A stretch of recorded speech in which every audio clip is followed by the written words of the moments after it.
Ito po yung pinto sa labas. Ito, papasok. Ito ang pinto.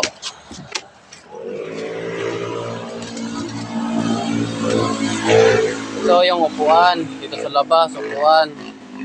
Paikot. Yan, paikot yan. Ito, lababo. Lababo yan. Na ganyan mga plato.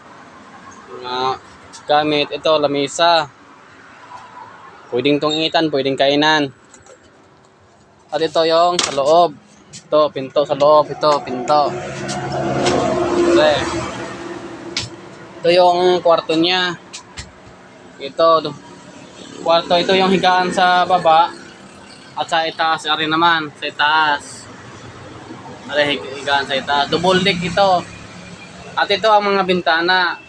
Pero ang bintana nito, hindi pa namin nilagyan ng jealousy. Gawa ng malapit sa kalsada, dadaanan. Pagka pupukin ng mga bata, mabasag. Saka na lang po namin lagyan ng jealousy pag i-deliver na. Yan, bintana. Taas din. At dito, bintana. Yan, ito po yung gilid. May upuan. Higaan. Dito, pwedeng maupuan. At dito din. Higaan, may upuan din. Yan, lagayan ng gamit. At dito, lagayan ng gamit sa itaas. Ito. Yan. Ito na yung labas niya. Pwede ito lagyan ng aircon. Kung gusto ng may-ari.